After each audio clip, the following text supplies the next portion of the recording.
به طور تجربی ما زمان رو به شکل خطی تجربه میکنیم، یعنی گذشته، حال و آینده رو در یک خط داریم تجربه میکنیم، به طوری که زمان گذشته هر کاری هم که بکنیم جسورانه پشت سر ما قرار داره و ما نمیتونیم برگردیم عقب و گذشته رو تغییر بدیم. نظریه نسبیت عام که مربوط به اجسام حجیم آسمونی هستش اثبات شده است و خب مکانیک کوانتوم هم که نمیشه نادیده گرفت.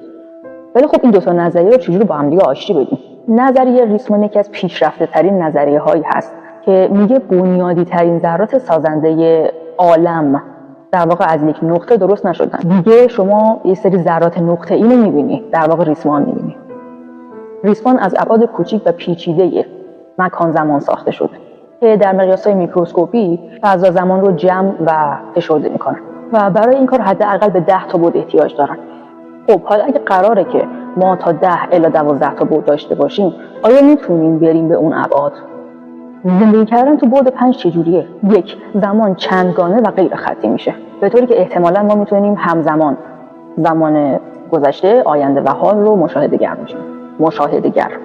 فضاهای متداخل، فضاها، مکانها میتونن با هم دیگه همپوشانی داشته باشن، اونقدر به هم نزدیک بشن که در یک زمان بتونیم همزمان تو 2 تا مکان وجود داشته باشیم. 3. ارتباطات عمیق‌تر میشه، به طوری که ما میتونیم منظورمون و احساسمون رو بدون کمک کلام و کلمات به هم دیگه برسونیم. مثلا میتونیم به شکل نشون دادن یک سری رنگ‌هایی یا کدهایی به هم دیگه صحبت بکنیم. اما اگه ما تو بعد 5 باشیم، آیا بازم میتونیم برگردیم و گذشته رو تغییر بدیم؟ این قضیه تو فیزیک کلاسیک اصلا اثبات شده نیست. اما طبق نظریه چند جهانی فیزیک یا جهان‌های پارالل، هر انتخابی که شما در زمان حال می‌کنید باعث به وجود اومدن یک دنیای با تاریخچه متفاوت میشه.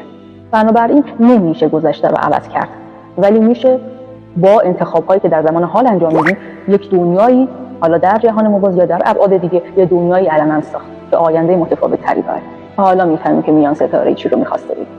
انسان‌های حاضر در بعد 5 یک ابرمکعب تسرکت با واسه کوپر قرار داده بودن که از طریق اون کوپر بتونه با دخترش مورف با کمک کدهای متفاوت ارتباط برقرار کنه و بهش یک پیامی رو بده.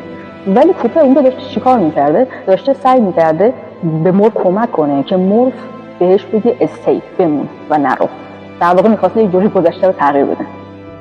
این در حالی هستش که اونا کوپر رو برای نجات دنیا انتخاب نکرده بودن، یا برای این انتخابش نکرده بودن که بیاد گذشته رو عوض بکنه، بلکه اونها مورف رو انتخاب کرده بودن که مورف بتونه به کمک پدرش و در واقع به کمک مردم بعد 5 نظریه گرانش رو حل بکنه و در واقع اینطوری می‌خواستن به مورف بفهمونن که تو انتخاب شدی برای اینکه جهان نجات بدی.